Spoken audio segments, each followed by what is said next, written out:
అసలు ఎందుకు మనము విగ్రహములకు బలిగా అర్పించిన వాటిని తినవచ్చా తినకూడదా ఒకసారి చెప్పండి మీరు. తినవచ్చా తినకూడదా? తినొచ్చండి. తినొచ్చు అంటున్నారు కొంతమంది తినొచ్చో లేదని సందేహాలు ఉన్నారు. అసలు మన విశ్వాసానికి, మనము పరలోకానికి వెళ్ళడానికి గల ప్రామాణిక గ్రంథం ఏది? బైబిల్. అవునా? ఈ బైబిల్లో ఉన్నటువంటి వ్రాయబడినటువంటి సంగతులను మనము అనుసరిస్తేనే ఎక్కడికి వెళ్తాము? పరలోకానికి వెళ్తాం. అందుకే యేసుక్రీస్తు వారు ఏమన్నారు? మత్తయి సువార్త 7వ అధ్యాయం అంటాడు ఆయన. మత్తయి సువార్త 7వ అధ్యాయం చూద్దాం ఒకసారి. మత్తయి సువార్త 7వ అధ్యాయము 21వ వచనమా? మత్తయి సువార్త 7వ అధ్యాయము 21వ వచనంలో యేసుక్రీస్తు వారు మాట్లాడుతూ, ప్రభువా ప్రభువా అని నన్ను పిలుచు ప్రతి వాడును పరలోక రాజ్యములో ప్రవేశింపడు గాని పరలోకమందున్న నా తండ్రి చిత్త ప్రకారము చేయువాడే ప్రవేశించును. ఏమండి? అలా ఒకవేళ తన తండ్రి చిత్త ప్రకారముగా చేయకపోతే ఏం జరుగుతుందంట? 22లో, ఆ దినమందు అనేకులు నన్ను చూచి, ప్రభువా ప్రభువా మేము నీ నామమును ప్రవచింపలేదా? నీ నామమున దెయ్యములను వెళ్ళగొట్టలేదా? నీ నామమున అనేకమైన అద్భుతములు చేయలేదా అని చెప్పుదురు. అప్పుడు నేను మిమ్మును ఎన్నడును ఎరుగను అనేసి అక్రమము చేయువారులారా నా యొద్ద నుండి పొండని వారితో చెప్పారు. ఏమంటే సాక్షాత్తు యేసుక్రీస్తులు వారు ఏమంటారంట? దేవుని యొక్క చిత్త ప్రకారముగా మనం చేయకపోతే మీరెవరో నాకు తెలియదు. ఈరోజు మనకి ఎన్ని పనులు ఉన్నప్పటికీ కూడా అవన్నీ కూడా ప్రక్కన పెట్టుకుని ఎందుకు దేవుని సంఘానికి వచ్చాం మనం? ఏమండి? ఎన్ని పనులు ఉన్నా కానీ మనం అవన్నీ పక్కన పెట్టుకుని దేవుని సన్నిధికి వెళ్ళాలి. ఎందుకు? మీరు సమాజముగా కూడుకొనుట మానొద్దు అంటే మీరు సంఘముగా కూడుకొనుట మానొద్దు. అలా మానారంటే మీరు పరలోకానికి వెళ్ళే అవకాశం పోగొట్టుకుంటారు. అంటే మనమంతా పరలోకానికి వెళ్ళాలనే ప్రయాసతోనే సంఘానికి వస్తున్నాం. వచ్చిన మనము దేవుని చిత్తాన్ని తెలుసుకోకపోతే ఏమైపోతాం? పరలోకాన్ని పోగొట్టుకుంటాం. సాక్షాత్తు మన కొరకు ప్రాణం పెట్టిన యేసుక్రీస్తే మీరెవరో నాకు తెలియదు అన్నారు అనుకోండి, ఎలా ఉంటుంది చెప్పండి? పెళ్ళికి మనల్ని పెళ్ళికి ఆహ్వానించారండి, వెళ్ళాం. వెళ్ళిన తర్వాత మనల్ని ఎవరు పట్టించుకోకపోతే ఎలా ఉంటుంది మనకి? వెళ్ళిన తర్వాత బంధువులు ఎవరు పట్టించుకోకుండా వాళ్ళ పనులు చేసుకున్నారు అనుకోండి, ఆహ్వానించింది ఎందుకు, పిలిచింది ఎందుకు అని మనం చిరగబడతాం పడము. అలాగే పరలోకాన్ని ఇస్తాను, నా యొద్దకు రండి మీకు విశ్రాంతిని ఇస్తానన్న యేసుక్రీస్తే ఒకవేళ మనల్ని మీరెవరో నాకు తెలియద్దు అన్నాడు అనుకోండి, ఎలా ఉంటుంది చెప్పండి? అంటే దేవుని చిత్తాన్ని మనం తెలుసుకోకుండా దేవుని చిత్తాన్ని ఒకవేళ మనం నెరవేర్చకపోతే యేసుక్రీస్తు మనలను అంగీకరించాలి. మనం చేసేది ఏమైపోతుంది అప్పుడు? క్రమమా అక్రమమా? అక్రమం. మరి అద్భుతములు చేశామంటున్నారు, మీ నామాన్ని ప్రవచింపమంటున్నాడు, దెయ్యాల్ని వెళ్ళగొట్టామంటున్నారు. మరి వీళ్ళంతా చేసేది క్రమం కదా? అంటే వీళ్ళంతా చేస్తున్నది ఏంటి? అక్రమం. అర్థమవుతుందండి? క్రమం లేకుండా ఒకవేళ మనం దేవుని పనిని చేస్తే ఏమవుతుంది? అది అక్రమం అయిపోతుంది. అంటే చెప్పిన పనిని మాత్రమే చేయాలి, వద్దన్న పనిని చేయకూడదు. అంటే ఈరోజు చాలామంది దెయ్యాలను వెళ్ళగొడుతున్నారు, ప్రవచనాలు చెప్తున్నారు, అద్భుతాలు చేస్తున్నారు. మీరు చూసారా? ఒక వీడియో చూసారా? ఒక ఆమె వచ్చిందండి, ఒక ఆమె వచ్చి కళ్ళు తెరువు అన్నాడు ఆమె పాస్టర్ గారు. అనగానే ఆమె లేదండి నా వల్ల అవ్వట్లేదు, నేను కళ్ళు తెరవట్లేదని. అయితే ఇప్పుడు నువ్వు కళ్ళు తెరుస్తావు అని చెప్పేసి ప్రార్థన చేసి ఉఫ్ అన్నాడు అంతే. నా కళ్ళు తెరవబడ్డాయని చెప్పి పెద్ద కేక వేసింది ఆమె. అద్భుతం చేశాడా? అద్భుతం చేశాడా? అద్భుతం అది. ఏమండి? అంటే వీళ్ళు చేస్తున్నది క్రమమా అక్రమమా? ఏమండి? అలా అనుకుంటే ఈరోజు గుడ్డి వాళ్ళు ఎంతమంది లేరు చెప్పండి? అందులో ఆశ్రమాలన్నీ వెళ్ళి అందరి కన్నులు తెరవచ్చు కదా, ఎందుకు తెరవడం లేదు? అంటే వీళ్ళు చేస్తున్నది అక్రమం అండి. దేవుడు చెప్పలేదు. ఎందుకు యేసుక్రీస్తుల వారు చేశారో, ఎందుకు శిష్యులు చేశారో మనకు తెలుసు. వాళ్లకు చేయవలసిన అవసరం ఉంది కాబట్టి వాళ్ళు చేశారు. ఇప్పుడు అద్భుతాలు సూచక్రియలు చేయవలసిన అవసరత మనకి లేదు. అది ఏ కాలం? అది చూచి నమ్మే కాలం. యేసుక్రీస్తు దేవుని కుమారుడును నమ్మాలంటే చనిపోయిన వారిని యేసు ఏం చేయాలి? లేపాలి. అంతే కదండి. నేను హీరో అన్నాను అనుకోండి, ఓకే నువ్వు హీరో అన్నావు కదా, నీ టాలెంట్ చూపించి అంటారు కదా, మరి అంతే కదా. నేను హీరో అన్నావు అనుకో, నీ టాలెంట్ చూపించాలి. అంటే నేను దేవుని కుమారుణ్ణి అని యేసు చెప్పినప్పుడు మరి నిరూపించుకోవాలి కదా. అది నిరూపించుకోవడానికి ఆయన చేశాడు. మరి ఈరోజు నువ్వేందుకు చేస్తున్నావు? నిరూపించుకోవడానికా? కాదు. ఇది ఏ కాలం? ఇది చూడక నమ్మే కాలం. అవునా? దీనికి ఆ కాలానికి ఈ కాలానికి వ్యత్యాసం తెలియక ఈరోజు ఏమైపోతున్నారు? క్రమముగా ఉన్న దానిని వీళ్ళు ఏం చేస్తున్నారు? అక్రమం చేస్తున్నారు. అదే కోవలో మనం ఆలోచిస్తేనండి, ఈరోజు భారతదేశం అనగానే ఎలాంటి దేశం ఇది? అన్ని మతాల వారు నివసించే దేశం. అందరూ ఉంటారు మన ఫ్రెండ్స్. మనకి హైందువులు ఉంటారు, ఇస్లాం సోదరులు ఉంటారు, అందరూ క్రైస్తవులు, అందరూ కూడా కలిసి ఉండేటువంటి ప్రదేశం. ఈ ప్రదేశంలో, ఈ దేశంలో కొంతమంది తెలియక ఏం చేస్తున్నారంటే, తెలియని విషయాలు బోధించి ఐక్యత కలిగి ఉన్నటువంటి సహోదరులు మరి ఏం చేస్తున్నారు? గొడవలు పెడుతున్నారు తెలియక. ఏమంటే బైబిల్ అనేది మనుషుల చేత వ్రాయబడింది కాదండి. మనుషుల చేత వ్రాయబడింది. ఒకరు చెప్తూ ఉంటారు ఏమంటే, ఏమంటే నేను నవలు చదువుతాను, నేను పుస్తకాలు పురుగండి, పుస్తకాలు చదువుతూనే ఉంటాను అంటాడు. ఎందుకు? మనుషులు రాసే పుస్తకాలు చదివితే చాలు, అర్థమైపోతాయి, ఈజీగా చదివితే అర్థమైపోతాయి. కానీ దేవుడు రాసిన పుస్తకాలు చదివితే అర్థం కాదండి. అందుకే ఏమన్నాడు దేవుడు? దీన్ని మీరు పరిశీలన చేయాలి. ఎక్కడో ఒక విషయం ఉందనగానే ఇక్కడ విషయం ఉందంటే దేవుడు అన్యాయస్తుడు అనుకోకూడదు. పరిశీలన. ఎందుకు రాయించాడు దేవుడు? అసలు విగ్రహాల గురించి దేవుడు ఏం చెప్పాడు అని మనం ఆలోచిస్తే ప్రియమైన దేవుని పిల్లరా, నిర్గమకాండము ఒకసారి చూద్దాం. నిర్గమకాండము 20వ అధ్యాయం. నిర్గమకాండము 20వ అధ్యాయంలో దేవుడు మాట్లాడుతూ 20వ అధ్యాయము 4వ వచనం ఒకసారి చూసినట్లయితే, పైన ఆకాశమందే కానీ క్రింద భూమి అందే కానీ భూమి క్రింద నీళ్ళ ఎందే కానీ ఉండు దేని రూపమునైనను విగ్రహమునైనను నీవు చేసుకొనకూడదు, వాటికి సాగిలు పడకూడదు, వాటిని పూజింపకూడదు.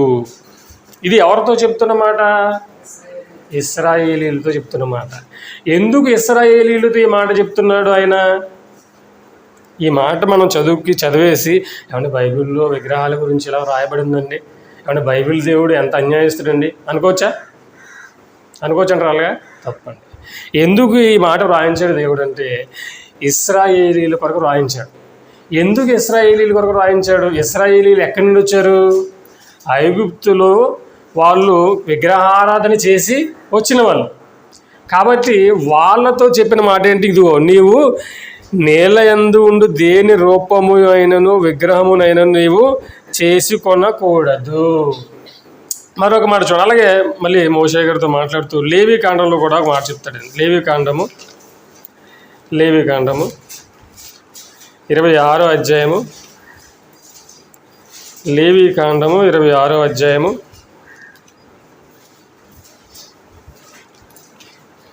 1వ వచనం. మీరు విగ్రహములను చేసుకొనకూడదు, చెక్కిన ప్రతిమను కానీ బొమ్మను కానీ నిలువ పెట్టకూడదు, మీరు సాగిల పట్టుటకు ఏదో ఒక రూపముగా చెక్కబడిన రాతిని మీ దేశంలో నిలపకూడదు. ఏమండి? నేను మీ దేవుడైన యెహోవాను. ఇలా ఇశ్రాయేలీలో కొన్ని ఆజ్ఞలు ఇస్తున్నాడు. ఇలా వెళ్ళిపోతే ముందుకు వెళ్ళకూడదండి. మీరు విగ్రహములను పగలగొట్టమంటాడు దేవుడే. ఎవరితో? ఇశ్రాయేలీలతో. ఇప్పుడు ఆ మాట తీసుకొచ్చి ఈరోజు అప్లై చేస్తే కుదురుతుందా? విగ్రహములను దేవుడు పగలగొట్టమన్నాడు కదా, బైబిల్లో ఉంది కదా అని మనం వెళ్ళి విగ్రహాలు పగలగొడితే ఊరుకుంటారా? ఊరుకుంటారు. అంటే బైబిల్లో రాయబడిన సందర్భాలు ఎప్పుడు రాశారు, ఎవరికి రాశారు, ఎలా రాశారు, ఎందుకు రాశారు, ఆ పరిస్థితులు ఏంటి అని మనం ఆలోచించాలి. అలా ఆలోచించకుండా రాయబడిన సందర్భాన్ని తీసుకుని వెళ్ళిపోతే మనం ఏం చేస్తాం? పొరపాటు చేసేస్తాం. ఇలా ఈ సందర్భాలను తీసుకుని చాలామంది ఏం చేస్తున్నారు? పొరపాటుగా బోధించి కలిసి ఉన్నటువంటి సహోదరుల మధ్య ఏం చేస్తున్నారు? చిచ్చు పెడుతున్నారు. అయితే అసలు ఈ విగ్రహాల గురించి దేవుడు మాట్లాడుతూ ఇశ్రాయేలీలతో మీరు వాటికి సాగిల పడకూడదు, నమస్కరించకూడదు. ఏమండి? వాటిని మీరు పూజించొద్దు, ఏ రూపాన్ని కూడా మీరు చేసుకోవద్దు. మీరు నా పిల్లలు. ఏమండి? మిమ్మల్ని నేను ఐగుప్తులో నుంచి రక్షించి ఏర్పరచుకున్నటువంటి పిల్లలు కాబట్టి మీరు వాటి జోలికి వెళ్ళొద్దు. ఎందుకు? మీరు అప్పటి వరకు వాళ్ళు ఏం చేశారు? విగ్రహారాధన చేశారు కాబట్టి వాటిని మీరు మానుకోనండి అని కొన్ని జాగ్రత్తలు చెప్పాడు. చెప్పిన తర్వాత ఇక క్రొత్త నిబంధనకు వచ్చేసరికి మొట్టమొదటిగా క్రైస్తవులు అయిన వారు ఎవరు? అంత్యోక్యలో మొట్టమొదటిగా శిష్యులు క్రైస్తవులుగా పిలువబడ్డారు. అంటే అప్పటి వరకు వీళ్ళు ఏం చేశారు? విగ్రహ ఆరాధన చేసేవారు కదా వీళ్ళు. దేవుడు తెలియనంత వరకు మనం ఏం చేసాం? మనం కూడా అన్యులమే. క్రైస్తవులోనికి రానంత వరకు మనం అంతా ఎవరము? అన్యులమే. దేవుని తెలుసుకుని బాప్తిస్మం తీసుకున్న తర్వాత క్రైస్తవులమే. అయితే ఇలా అయిన తర్వాత పౌలు గారు కొన్ని మాటలు మాట్లాడుతూ కొరింథీయులకు రాసిన మొదటి పత్రిక 8వ అధ్యాయము, కొరింథీయులకు రాసిన మొదటి పత్రిక 8వ అధ్యాయము మొదటి నుండి మనం చూడగలిగితే, కొరింథీయులకు రాసిన మొదటి పత్రిక 8వ అధ్యాయము మొదటి నుంచి, విగ్రహములకు బలిగా అర్పించిన వాటి విషయం.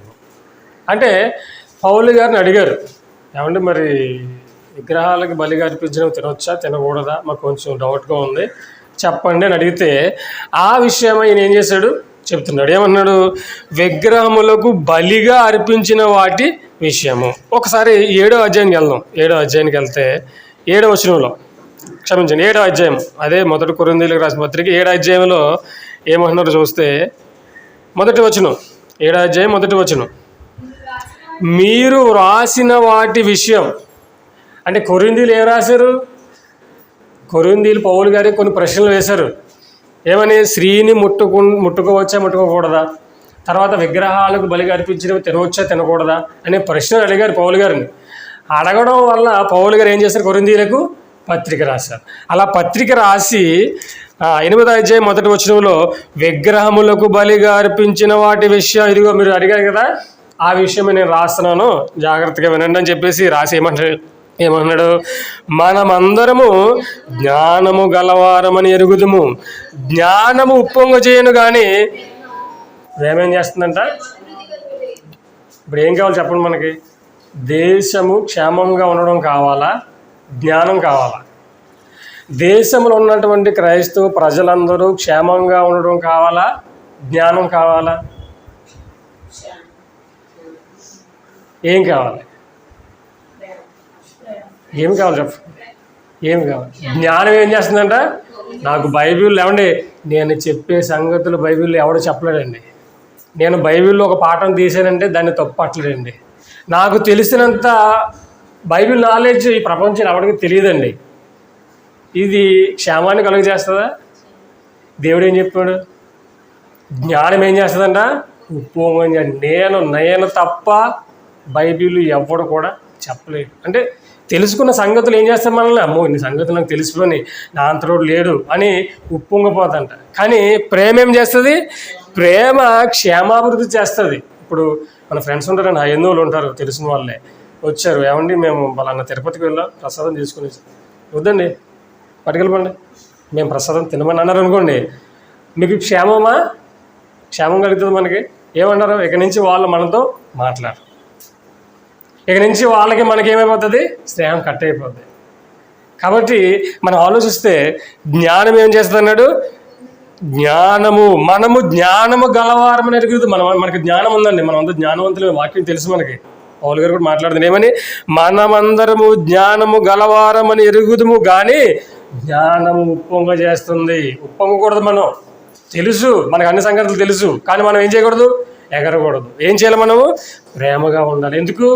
ప్రేమ క్షేమాభివృద్ధి కలుగు చేస్తుంది. ఇక్కడే మనకు అర్థమైపోతుంది కదా, తినొచ్చో తినకూడదు. చాలా సంగతులు ఉన్నాయి, కానీ మీకు కొన్ని సంగతులు చెప్తాను నేను. ఒక్క విషయంలో నాకు అర్థమైపోయింది ఏంటి? ప్రేమ క్షేమాభివృద్ధి కలుగు చేస్తుంది, జ్ఞానం ఏం చేస్తుంది? ఉప్పొంగ చేస్తుంది. అలా మాట్లాడుతున్నాడు ఆయన. ఒకడు తనకి ఏమైనాను తెలియననుకుని ఉంటే తాను తెలుసుకొనవన్నట్టు ఇంకనూ ఏమీ తెలుసుకునే వాడు కాడు. ఒకడు దేవుని ప్రేమించిన ఎడల అతడు దేవునికి ఎరుకైన వాడే. కాబట్టి విగ్రహములకు బలిగా అర్పించిన వాటిని తినుట విషయము లోకమందు విగ్రహము ఒట్టిదనియు ఒక్కడే దేవుడు తప్ప వేరొక దేవుడు లేడనియు ఎరుగుదుము. ఏమండి పౌలు గారు చెప్పేశారు కదా, ఏమని? లోకమందు విగ్రహం ఏంటంట? ఒట్టిది. అలా మనం విశ్వసిస్తాం. మన నమ్మకం ఏంటి? మనం ఏం విశ్వసిస్తామండి? విగ్రహం ఒట్టిదండి, దానికి జీవం లేదంట. అది మన నమ్మకం. మరి అవతల ఉన్నటువంటి విశ్వాసాలు ఏం చేస్తారు? ఏమంటే యేసుక్రీస్తు గురించి చాలామంది అవమానంగా మాట్లాడతారా? ఏమంటే యేసు ఏంటండి, సిలువలో చనిపోతాం ఏంటండి, ఆయన రక్తం 2000 సంవత్సరాల క్రితం కారిస్తే ఇప్పుడు పాపక్షమాపణ రావడం ఏంటండి అంటారు చాలామంది. అంటారు. ఎందుకు? వాళ్ళకి నమ్మకం లేదు, విశ్వాసం అంటే ఏంటి? ఇదే విశ్వాసం. 2000 సంవత్సరాల క్రితం సిలువలో నీ కోసం యేసు చనిపోయాడని నమ్ముతున్నావా? అదే నమ్మకం అంటే, అదే విశ్వాసం అంటే. అది వాళ్ళలో లేదు, అది వాళ్ళ విశ్వాసం, అది వాళ్ళ నమ్మకం. అయితే మనమేం నమ్ముతాం? ఈ లోకంలో ఉన్నటువంటి విగ్రహాలన్నీ కూడా ఏమని నమ్ముతాం మనం? ఒట్టిది. కానీ వాళ్ళే నమ్ముతారు దాన్ని, అవే జీవం కలిగినవని, అవే దేవతలని, దేవుళ్ళని వాళ్ళు నమ్ముతున్నారు. కానీ వాళ్ళ నమ్మకాన్ని మనం ఏం చేయాలి? గౌరవించాలి. అవునా? బైబిల్ ఏం చెప్పింది? మీరు ఇతరుల జోలికి పోవద్దు అన్నాడు కదండి దేవుడు. మీరు ఇతరుల జోలికి వెళ్ళొద్దు, మీరు అందరినీ గౌరవించాలి, అందరినీ ప్రేమించమని చెప్పాడు కదా దేవుడు. అవునా? అలా మాట్లాడుతూ ఒకడు దేవుణ్ణి ప్రేమించిన ఎడలా అతడు దేవునికి ఇరుకైన వాడే. కాబట్టి విగ్రహములకు బలిగా అర్పించిన వాటిని తినుట విషయము. ఇక్కడ ఒక విషయం చెప్తానండి మీకు. బలిగా అర్పించిన వాటి విషయం చెప్పాడా? ఇప్పుడు ఒక లడ్డు ఉందండి. బలి అనగా ఏంటి? బలి అనగా అర్థం, బలి అనగా బ్రతికి ఉన్న దానిని చంపడమే బలి అంటాం. ఇక్కడ పౌలు గారు బలిగా అర్పించిన వాటి విషయం మాట్లాడా, లేదా అరటిపండు గురించి, ఒక లడ్డు గురించి మాట్లాడా? బలిగా అర్పించిన వాటి విషయమే నేను మాట్లాడన్నాడు. కానీ మనకి ఎవరైనా మన సహోదరులు ఏమిస్తారు? మనకి ప్రసాదం ఇస్తారు. ఏమిస్తారు? ఒక లడ్డు వేస్తారు. ఆ లడ్డు ఎక్కడి నుంచి తెస్తారు? స్వీట్ షాప్ నుంచి తెస్తారు. ఒక కాజు వేస్తారు, ఒక అరటిపండు వేస్తారు. ఆ అరటిపండు ఎక్కడది? సమస్తమును దేని వల్ల కలిగినవని మనం అనుకుంటున్నాం? దేవుని వల్లనే కదా కలిగినవని అనుకుంటాం. మరి దేవుడు చేసినటువంటి ఒక అరటిపండు ఒక విగ్రహం దగ్గర పెడితే దానిలో ఏమైనా శక్తి ఉంటుందండి? దానిలో ఏమన్నా టేస్ట్ మారిపోద్దా? మారదు కదా. అంటే నీ బలమైన విశ్వాసాన్ని ఏమైపోతున్నావు? నీవు బలహీనుడు అయిపోతున్నావు అన్నమాట. తినకూడదు అనేటప్పటికీ నువ్వేమైపోయావు? బలహీనుడు అయిపోయావు. అవునా? సమస్తమును దేవుని వలన కలిగినవని మనం నమ్మినప్పుడు, దేవుడు ఒక్కడే అని మనం నమ్మినప్పుడు, మరి విగ్రహము దగ్గర పెట్టిన దానిని తినడం వలన, అంటే విగ్రహము కూడా దేవుడు నువ్వు నమ్ముతున్నావా? అంతే కదా. మరి అంతే కదండి. విగ్రహము దగ్గర పెట్టిన దానిలో ఏదో మహిమ ఉంది అని నువ్వు అనుకున్నావంటే విగ్రహంలో ఏదో ఉందనే అనుకున్నావు. అవునా? అంతే కదా. మరి దేవుడు ఒక్కడే అని నువ్వు నమ్మినప్పుడు ఎందుకు మనం భయపడతాం? దేవుడు ఒక్కడే అని మనం నమ్మినప్పుడు ఎందుకు మన విశ్వాసాన్ని బలహీనపరుచుకుంటాం? ఎందుకు మనం భయపడుతున్నాం? అంటే ఇదిగో బైబిల్లో ఉన్నటువంటి కొన్ని సందర్భాలు బట్టి మనం బలహీనపడతాం. ఎందుకంటే ఇశ్రాయేలీల గురించి వ్రాయబడిన సంగతులను మనం ఏం చేస్తున్నాం? మనము కూడా వాటిని ఆచరణలోకి తీసుకుంటున్నామండి. ఇక్కడ ఎవరి గురించి రాశాడు పౌలు గారు? ఇశ్రాయేలీల గురించి. కొరింథీలో ఉన్న సంఘాన్ని రాశారు. అప్పుడు ఉన్నటువంటి కాల పరిస్థితి ఏంటి? అప్పుడు విగ్రహారాధన ఎక్కువ. అది ప్రారంభ క్రైస్తవ్యం. ఇది ప్రారంభం కదండి. చిన్నప్పుడు ఎలా ఉంటాయంటే అండి, 1వ తరగతికి తల్లిదండ్రులు స్కూల్కి తీసుకెళ్ళి స్కూల్లో దిగబెట్టి వస్తారు. 2వ తరగతి వచ్చింది, 3వ తరగతి వచ్చింది, 5 వచ్చింది, 6, 10, 10th క్లాస్ కూడా తల్లిదండ్రులు కూడా తీసుకువెళ్తారా? రే ఇదిగో వెళ్ళి స్కూల్కి వెళ్ళి అంటారు. అవునా? అంటే ప్రారంభంలో ఉన్నటువంటి సంగతులను మనం ఆలోచించాలి. ఆ రోజు ఉన్నటువంటి సంగతులు మనం బాగా ఆలోచిస్తే అసలు క్రీస్తు పేరెత్తుతేనే చంపే సంగతులు కదా రోజుల్లో. కానీ ఈరోజు అలా ఉందా? లేదా? పౌలు గారు వాడెక్కి వెళ్ళారండి. ఇప్పుడు వాడెక్కి వెళ్తావు నువ్వు? అంతేకాదు. మరి పౌలు గారు రేయింబాగులు ఏడ్చారండి. ఎన్నో సందర్భాలు చూపిస్తుంటారు. కానీ ఆ కాలానికి ఈ కాలానికి చాలా వ్యత్యాసం ఉంది. ఆ రోజు సువార్త ప్రకటించాలంటే మనిషి వెళ్ళాలి. ఈరోజు సువార్త ప్రకటించాలంటే జయశైలి గారు ఎక్కడున్నారు? విశాఖపట్నంలో కూర్చున్నారు ఆయన. మనం ఎక్కడున్నాం? చాగల్లో ఉన్నాం. చూస్తున్నామా? ఇది ఏ కాలం, అది ఏ కాలం, అప్పుడున్న పరిస్థితి ఏంటి, ఇప్పుడున్న పరిస్థితి ఏంటి? ఇవన్నీ ఆలోచించాలి కదండి. ఇవన్నీ ఆలోచించకుండా జ్ఞానం ఉన్నది కదా, నాకు తెలుసు కదా అని ఒప్పుకోపోతే ఏమవుద్ది? సమాజంలో ఉన్నటువంటి సహోదరుల మధ్య ఐక్యత అనేది పోతుంది. దీనివల్ల దేవునికి ఏమన్నా ఘనత వస్తుందా? రాదండి. దేవునికి ఏంటిది? అవమానం. అంటే బైబిల్లో లేనివి బోధిస్తే ఎవరికి అవమానం? దేవునికే కదండి అవమానం. కాబట్టి మాట్లాడుతూ, కాబట్టి విగ్రహములకు బలిగా అర్పించిన వాటిని తినుట విషయము, లోకమందు విగ్రహము ఒట్టిదనియు ఒక్కడే దేవుడు తప్ప వేరొక దేవుడు లేడనియు ఎరుగుదుము. తర్వాత దేవతలు అనబడిన వారును ప్రభువులు అనబడిన వారును అనేకులు ఉన్నారు. ఆకాశమందైనను భూమి మీదైనను దేవతలు అనబడినవి ఉన్నను, మనకు ఒక్కడే దేవుడు ఉన్నాడు, ఆయన తండ్రి. ఆయన మన నుండి సమస్తమును కలిగెను, ఆయన నిమిత్తము మనమున్నాము. మరియు మనకు ప్రభు ఒక్కడే, ఆయన యేసుక్రీస్తు, ఆయన ద్వారా సమస్తమును కలిగెను. కాబట్టి 8వ వచనంలో 7వ వచనంలో అయితే అందరి యందు ఈ జ్ఞానం లేదు. ఇది మనం ఆలోచించాలండి. అందరి యందు మనకున్నటువంటి జ్ఞానము లేదు. మొన్న ఒక సహోదరుడు నన్ను కలిస్తే ఆయన ఒక ఫోటోగ్రాఫర్.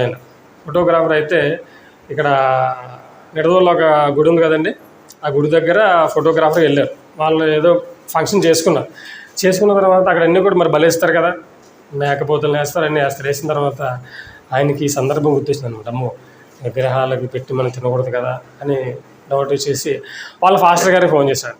2 ఫ్రెండ్స్ వెళ్తే అందులో ఒక అబ్బాయి వాళ్ళ ఫాస్టర్కి ఫోన్ చేయగానే, నాయన పర్వాలేదు నాయన, ప్రార్థన చేసుకుని తినేలే, మాంసం మాత్రం తినక మిగతా అన్నీ తినే అన్నాడు.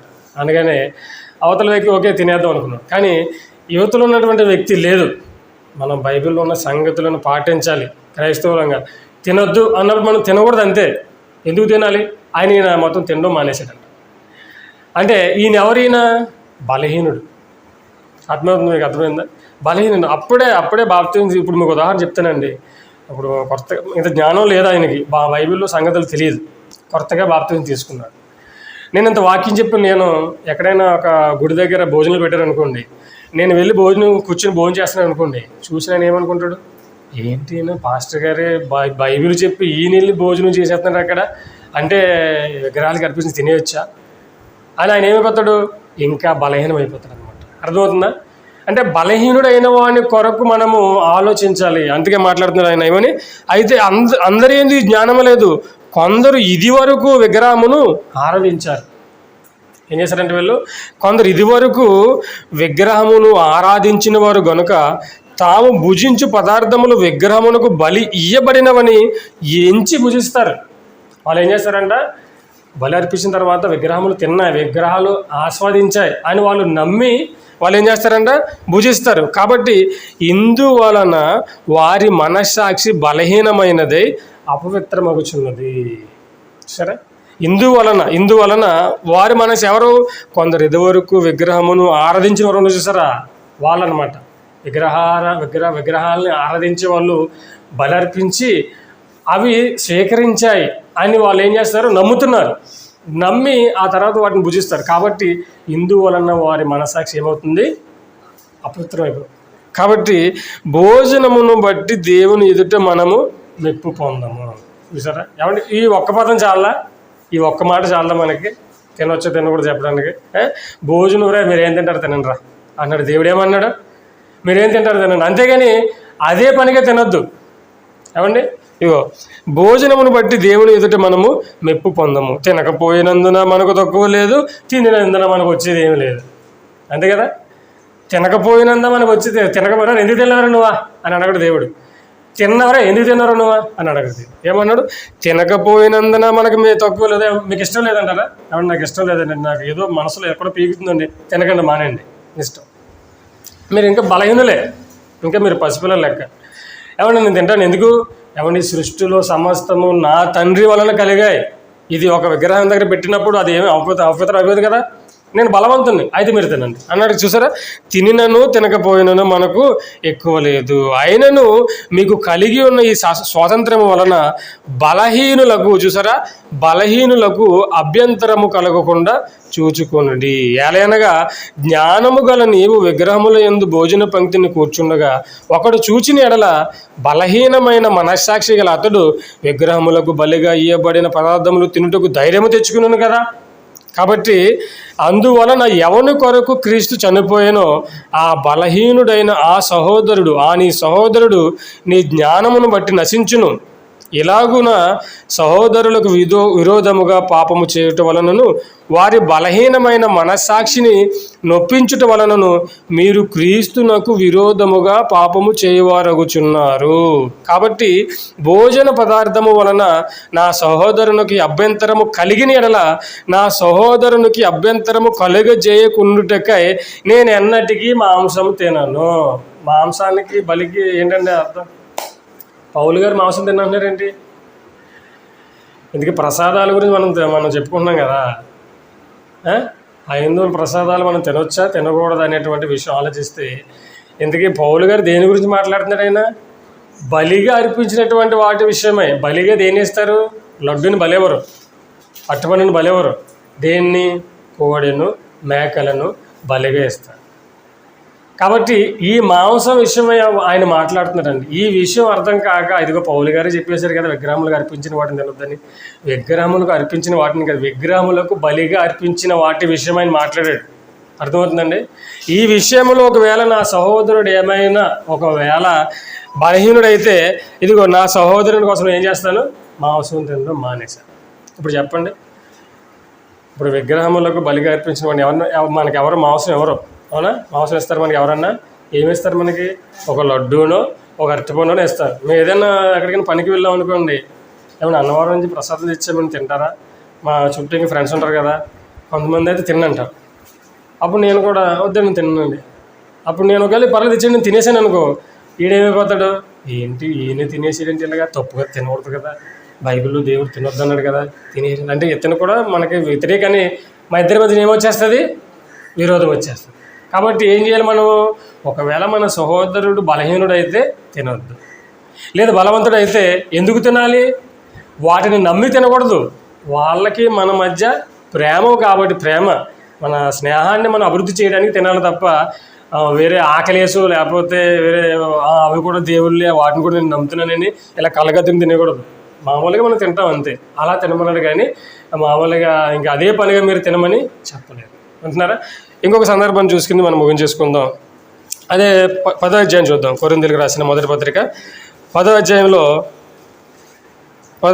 ఏమంటున్నాడంటే పౌలు గారు మాట్లాడుతూ 23వ వచనం 10వ అధ్యాయం 23, అన్ని విషయములందు నాకు స్వాతంత్రము కలదు కానీ అన్నియు చేయదగినవి కావు, అన్నిటి యందు నాకు స్వాతంత్రము కలదు కానీ అన్నియు క్షేమాభివృద్ధి కలుగజేయవు. ఎవడును తన కొరకే కాదు ఎదుటివాని కొరకు మేలు చూచుకునవలెను. మనస్సాక్షి నిమిత్తము ఏ విచారణయు చేయక కటిక వాని అంగడిలో అమ్మినదేదో దానిని తినవచ్చు. చూసారా? 14వ వచనం చూడండి. కాబట్టి ప్రియులారా, విగ్రహ ఆరాధనకు ఏమన్నాడినా విగ్రహ ఆరాధనకు దూరంగా పారిపోమని ఏంటి? మనం విగ్రహారాధన చేస్తామా? ఏమండి, మనం ఏమన్నా పూర్వంలో ఏమన్నా మన తల్లిదండ్రులు విగ్రహారాధన చేశారా? లేదండి. మన తల్లిదండ్రులు క్రైస్తవులే, అవునా? కానీ మరి పౌలు గారు ఏం మాట్లాడుతున్నారు? విగ్రహ ఆరాధనకు మీరు దూరంగా పారిపోడి బుద్ధిమంతులతో మాట్లాడుచున్నట్లు మీతో మాట్లాడుచున్నాను. నేను చెప్పు సంగతిని మీరే ఆలోచించుడి. ఏమండి, మనము దీవించు ఆశీర్వచనపు పాత్రలో ఉన్నది త్రాగుట క్రీస్తు రక్తములో పాలు పుచ్చుకున్నటే కదా. మనము విరుచి రొట్టె తినుట క్రీస్తు శరీరములో పాలు పుచ్చుకున్నటే కదా. మనమందరము ఆ ఒకటే రొట్టెలో పాలు పుచ్చుకునిచున్నాము. రొట్టె ఒకటే గనుక అనేకులమైన మనము ఒక్క శరీరమై ఉన్నాము. ఏమండి, మనం అంతా ఏమైపోయాం? ఒకే శరీరం అయిపోయాం. ఎలాగా? క్రీస్తు శరీరాన్ని మనము భుజిస్తున్నాం కాబట్టి. అలాగే ఇశ్రాయేలీలు ఎలాంటి వారు? వీళ్ళు శరీర ప్రకారమైన ఇశ్రాయేలీలంతా ఎవరు? శరీర సంబంధులు వాళ్ళంతా, అవును కదా. దేవుడికి వాళ్ళకి చేసిన వాగ్దానాలు కూడా ఏంటవి? శరీర సంబంధమైనటువంటి వాగ్దానం. కానీ మనకి చేసినవి ఆత్మ సంబంధమైనటువంటి వాగ్దానాలు చేసాడు దేవుడు మనకి. శరీర ప్రకారమైన ఇశ్రాయేలీలను చూడడి, బలి అర్పించిన వాటిని తినువారు బలిపీఠంతో పాలువారు కాదా? అవునా? అంతే కదా. మరి ఇక నేను చెప్పినది ఏమనగా, విగ్రహ అర్పితములో ఏమైనా ఉన్నదని అయినను విగ్రహములలో ఏమైనా ఉన్నదని అయినను చెప్పేదనా? చూసారా? అవునా? నేను చెప్తున్న సొంత మాటలు కాదండి, అవునా? బైబిల్లో ఉన్న మాటలేనా? ఏం చెప్తున్నాడు అయినా? ఇదిగో, విగ్రహములో ఏమైనా ఉన్నదని అయినను నేను చెప్పేదనా? లేదు కానీ. చూసారా? ఇంత క్లియర్గా రాసిన తర్వాత కూడా మనం భయపడ్డాం అనుకోండి, ఏమైపోతాం? హైందవులకి మనకి మధ్య గొడవలు వచ్చేస్తాయి. దేవుడు ఏం చెప్పాడు? నిన్ను వల్ల నీ పొరుగు వారిని ద్వేషించమన్నాడా? ప్రేమించమన్నాడు. ప్రేమించడం వల్ల మీకు ఏమొస్తుంది అన్నాడు? క్షేమమే వస్తుంది. అవునా? ప్రేమ క్షేమాభివృద్ధి కలుగు చేస్తుంది అన్నాడు, కానీ జ్ఞానం ఏం చేస్తున్నాడు? ఉపయోగం చేస్తున్నాడు. కాబట్టి ప్రేమ దేవుని పిల్లలారా, విగ్రహాలకి బలిగా అర్పించినవి అంటే అవన్నీ మాంసాలు, గొర్రెలు, మేకలు. ఇక ప్రసాదానికి వస్తే తినొచ్చా తినకూడదు చెప్పండి? అరటిపళ్ళు, లడ్డూలు. మీరు బలవంతులేనా? జ్ఞానవంతులేనా? దేవుడే సమస్తమును కలిగించాడని నమ్ముతున్నారా? అవును, నమ్ముతున్నారు. అయితే తినండి, ఏమవుతుంది? రోజు ఇవ్వరు కదా మనకి, రోజు ఇవ్వరు, వాళ్ళు ఎప్పుడో ఇస్తారు. ఇప్పటి వరకు మీకు ఎవరికైనా ఇచ్చారా? ఇప్పటి వరకు మన ఫ్రెండ్స్ ఎవరైనా, మన కాలేజీకి వెళ్తాం, పోనీ ఎక్కడికైనా బయటికి వెళ్ళినప్పుడు మన ఫ్రెండ్స్ ఎవరైనా సోదరులు పిలుస్తారు, పిలిచి వాళ్ళు ఇస్తారు. ఇచ్చినప్పుడు మనం కాదనుకుంటూ తింటే వాళ్ళు ఏం చేస్తారు? సంతోషిస్తారు, మనల్ని గౌరవిస్తారు, మనం విశ్వసిస్తున్న దేవుని కూడా వాళ్ళు గౌరవిస్తారు. ఏమన్నా ఎంతమంది అన్యులు దేవుణ్ణి విశ్వసించి మారిన వారు లేరు చెప్పండి? ఒక వేశ్య అయినటువంటి వీళ్ళ ఎంతమంది లేరు? ఎంతమంది దేవునికి భయపడి వచ్చిన వారు లేరు? కానీ మనం చేస్తున్నటువంటి ఈ పొరపాటు వల్ల, మనకు తెలిసినటువంటి జ్ఞానం వల్ల మనం ఏం చేస్తాం? ఒక మనిషిని దేవుని నుండి దూరం చేసేస్తాం. చూసారా? దేవుని నుండి దూరం చేయడం చాలా ఈజీ అండి మనుషుల్ని, కానీ దేవునికి దగ్గరగా చేర్చడం చాలా కష్టం. ఒక మనిషిని దేవునికి దగ్గర చేయడం చాలా కష్టం, కానీ దూరం చేయడం చాలా ఈజీ.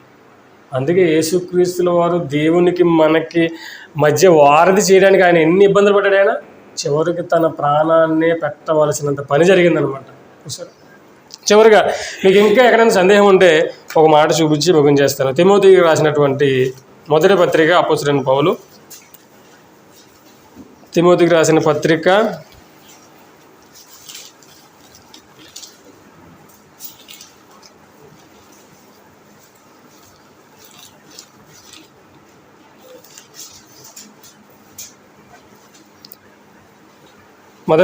4వ అధ్యాయము 1వ వచనం చూద్దామండి. తిమోతికి రాసిన మొదటి పత్రిక 4వ అధ్యాయం 1వ వచనం. అయితే కడవరి దినములలో కొందరు అబద్ధికుల వేషధారణ వలన మోసపరుచు ఆత్మల యందును దయ్యముల బోధల యందును లక్ష్యముంచి విశ్వాస భ్రష్టులగుదురని ఆత్మ తేటగా చెప్పుచున్నాడు. ఏమండి, బోధలు ఉన్నాయా? ఎన్ని బోధలు ఉన్నాయి? మనకు తెలిసిన బోధలు ఏంటి? మీకు తెలిసిన బోధ చెప్పండి ఒకటి. మనల్ని ఏ బోధలో ఉండమన్నాడు దేవుడు? అపోస్తలులు ఏ బోధలో ఉన్నారు? అపోస్తలుల కార్యం 2వ అధ్యాయంలో వారు ఏ బోధలు ఉన్నారు? వారు అపోస్తలుల బోధ యందును సహవాసమందును. ఏ బోధ? అపోస్తుల బోధ. అవునా? ప్రారంభంలో అపోస్తుల బోధ ఉంటే కడవరి కాలానికి వచ్చేసి ఏ బోధ వస్తుందంట? ఏ బోధ ఇది? దెయ్యముల బోధ. అబ్బా, చూసారా? దెయ్యాలు ఏం బోధిస్తాయి? అపోస్తులు. ఏమండి, అపోస్తులు బోధిస్తే ఏమైపోయారంట? ఇంచుమించు సుమారుగా ఒక 5,000 మంది బాప్తిసం తీసుకున్నారా? మరి దెయ్యాలు బోధిస్తే బాప్తిసం తీసుకున్న వీళ్ళు ఏమైపోతారు? దెయ్యాలుగా మారుతారు. అర్థమవుతుందా? దేవుడు బోధిస్తే మనిషి దైవంగా మారుతాడు. దెయ్యం బోధిస్తే దైవంగా ఉన్న మనిషి ఏమైపోతాడు? దెయ్యంగా మారుతాడు. ఈరోజు సమాజంలో సహోదరుల మధ్య కుట్రలు, ద్వేషాలు, గొడవలు, అల్లర్లు ఎందుకు? ఏం బోధలు? దెయ్యాల బోధలు అనమాట. అర్థం చేసుకోవాలి మనం బాగా. ఎందుకు? దేవుడు ప్రతి మాట రాయించేస్తాడండి. కడవరి కాలంలో ఏమొస్తాయంట? దెయ్యముల బోధ. ఏమంటే బైబిల్లో లేదు కదండి, ఎలా చెప్తాం? అంతేనా? చాలామంది బైబిల్లో లేని సందర్భాలు చెప్తుంటారు. అయ్యి ఉండొచ్చు కదా, ఎలా జరగవచ్చు కదా, అలా ఎందుకు? లేని దాన్ని చెప్పి ఎందుకు మనం సమాజంలో అల్లరి చేయడం చెప్పండి? ఉన్నదాన్ని చెప్తే సరిపోద్ది కదా, అవునా? లేని వాటిని కూడా చెప్పి దెయ్యం ఏం చేస్తుంది? గలిబిలి కలిగిస్తుంది. సమాజంలో సహోదరుల మధ్య ఐక్యత లేకుండా చేసేస్తుంది. చూసారా? దెయ్యముల బోధ యందును లక్ష్యముంచి విశ్వాస భ్రష్టులు అగుదురని ఆత్మ తేటగా చెప్పేశాడు. ఏమైపోతారు వాళ్ళు? విశ్వాస భ్రష్టులు అవుతారు. అబద్ధికులు వాత వేయబడిన మనస్సాక్షి గలవారై. వాత వేయబడిన మనస్సాక్షి ఏంటి? వాత అంటే చిన్నప్పుడు మీకు వాత పెట్టారు ఎప్పుడన్నా? చిన్నప్పుడు మాట వినకపోతే తల్లిదండ్రులు వాత వేసేవారండి. ఆ వాత ఏంటి అనుకుంటున్నారు? ఒకసారి వాత పెడితే ఆ వాత పోద్ది, ఇక జీవితంలో ఆ వాత పోదు. అంటే ఈ వాత వేయబడిన మనస్సాక్షి అంటే వాళ్ళ మనసు ఇంకా మారదు. మన శరీరంలో ఉన్నటువంటి మచ్చ ఎలాగైతే పోదో వాళ్ళ మనసు ఇంకా మారదు. వీళ్ళు ఏం చేస్తారంట? వాత వేయబడిన మనస్సాక్షి గలవారై వివాహమును నిషేధించుచు సత్య విషయమై అనుభవ జ్ఞానము గల విశ్వాసులు. అబ్బా ఎంత బాగా రాశాడండి. ఏమండి మనం ఇదే తిమోతి 2వ అధ్యాయంలో మనం చూస్తే రెండో అధ్యాయములో ఏమన్నాడు ఏమంటున్నాడు అక్కడ 2వ అధ్యాయం 4వ వచనంలో ఆయన మనుషులందరూ రక్షణ పొంది సత్యమును గూర్చిన అనుభవ జ్ఞానము గలవారే ఉండాలని చెప్పాడా. అలా చెప్తే అలా సత్యమును గూర్చిన అనుభవ జ్ఞానము కలిగిన వారిని వీడు ఏం చేస్తాడంట చూడండి ఇక్కడ. అదే సత్య విషయమై అనుభవ జ్ఞానము గల విశ్వాసులు కృతజ్ఞతాస్తుతులు చెల్లించి పుచ్చుకుని నిమిత్తము దేవుడు సృజించిన ఆహార వస్తువులను కొన్నిటిని తినుట మానవలనని చెప్పుచుందురు. చూసారా, మీరు అది తినకూడదు, మీరు ఇది తినకూడదు, అది తింటే పాపం, ఇది తింటే పాపం. చూసారా, చెప్తున్నారా? చెప్తున్నారు. ఇలా చేయడం వల్ల ఏమైపోతుంది?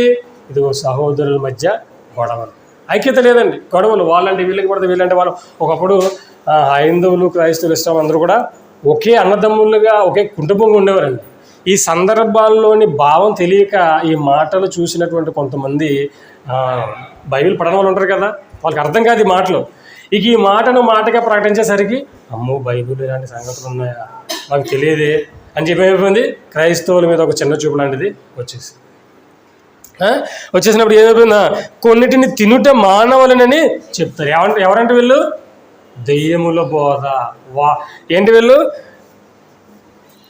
దెయ్యముల బోధ. ఇది అబద్ధికులు. ఆ అబద్ధికులు వాత వేయబడిన మనస్సాక్షి గలవారై. చూసారా, ఇలాంటివి చెప్పడం వల్ల సమాజంలో అల్లరి తప్ప దేవునికి కలిగే ప్రయోజనం ఏమీ లేదండి. దేవుడు సృజించిన ప్రతి వస్తువు మంచిది, కృతజ్ఞతాస్తుతులు చెల్లించి పుచ్చుకుని ఎడల ఏది నిషేధింప తగినది కాదు. ఏలైనగా అది దేవుని వాక్యము వలనను ప్రార్థన వలనను పవిత్ర పరచబడుచున్నది. చూసారా, ఎంత మంచి మాట. మనకి ఎవరు ఇచ్చిన మనసులో తండ్రి ఇచ్చిన ఆహారాన్ని బట్టి నీ కృతజ్ఞతాస్తుతులు చెల్లిస్తున్నాను తండ్రి అని ప్రార్థన చేస్తున్నానండి, అది పవిత్రం. చూసారా, అది అనుమానంతో తిన్నారనుకోండి, అది పాపం. కాబట్టి ప్రియమైన దేవుని పిల్లారా, ఈ జరుగుతున్నటువంటి ఈ అల్లరి విషయంలో మనం ఆలోచిస్తే దేవుడు అంత క్షేమాన్ని కోరుకుంటాడు, కానీ గొడవలను కోరుకునేవాడు దేవుడు కాదు. సమాధానాన్ని కోరుకునేవాడు దేవుడు, కానీ గొడవలు అల్లరులు ఈ కోరుకునేవాడు దేవుడు కాదు. ప్రియమైన దేవుని పిల్లారా, మనల్ని ప్రేమించి ఎవరైనా ఏదైనా ఇస్తే మీరు బలవంతులా, దేవుడు మీకు ఇచ్చాడు అని చెప్పి మీరు కృతజ్ఞతాస్తుతులు చెల్లించి తీసుకోవచ్చు, అందులో తప్పులేదు. లేదు మీరు బలహీనులా, ఇంకా ఎక్కడ మీకు సందేహం ఉందా, తీసుకోవద్దు, తప్పులేదు. అవునా? అంతేగాని వీటి విషయమై ఒక సహోదరుని మీరు దూరం చేసుకోవద్దు. అవునా? చెప్పండి, ఇప్పుడు తినొచ్చా తినకూడదా? తినొచ్చు. మీరు బలవంతులు కాబట్టి ఎవరైనా మిమ్మల్ని బాగా ప్రేమించే వాళ్ళు వచ్చి మీకు ఏదైనా ఇస్తే తీసుకుని తినండి, వాళ్ళతో ప్రేమగా ఉండండి. అంతేగాని వాళ్ళతో కలిసి వాళ్ళ గుళ్ళకి వెళ్ళమని కాదు, వాళ్ళని ప్రేమించమని అంతే. అప్పుడు మనం ఏది ఇచ్చినా వాళ్ళు కూడా తీసుకుంటారు, అది వాళ్ళ నమ్మకం. ఏమంటే ఇదివరకు మనం ఏది ఇచ్చినా వాళ్ళు తీసుకునే వాళ్ళండి. ఎందుకు? వాళ్ళు నమ్ముతున్న దేవుళ్ళ పైన వాళ్ళకి అంత నమ్మకం. అవును, మా దేవుడు మాకు ఉన్నాడండి, వాళ్ళ విశ్వాసం అది. మనం వాళ్ళు తప్పట్టకూడదు ఎవరిని కూడా. ఏమండి ఈ ప్రపంచంలో ఒక మనిషి బ్రతకాలంటే ఎవరి యొక్క కృప కావాలని మనం అనుకుంటాం? దేవుని కృపని మనం నమ్ముతాం, అంతేనా? ఈరోజు మనిషి బ్రతికి బట్ట కడుతున్నాడంటే దేవుడు లేడన్నవాడు కూడా ఈరోజు బ్రతుకున్నాడంటే గల కారణం దేవుని కృప. దేవుడే అతన్ని కాపాడుతున్నప్పుడు మనం ఎందుకు అతన్ని మనం ద్వేషించాలి? అవునా? దేవుని నమ్మని వారిని పైన ఆయన వర్షం కురిపిస్తున్నాడు, ఎండ కురిపిస్తున్నాడు. అలాంటప్పుడు దేవుని నమ్ముతలేదు కదా, వాళ్ళు కదా, వాళ్ళతో నాకేంటి అని మనం ఎందుకు వాళ్ళతో విరోధంగా ఉండాలి? ఏమండి? కాబట్టి అందరినీ ప్రేమించాలి. అలా ప్రేమించడం వలన మనకి క్షేమం, దేవునికి ఘనత. కాబట్టి మీరంతా కూడా జ్ఞానవంతులుగా ఉండాలని కోరుకుంటూ ఈ నా మాటలు ముగిస్తున్నాను. చిన్న ప్రార్థన చేస్తాను.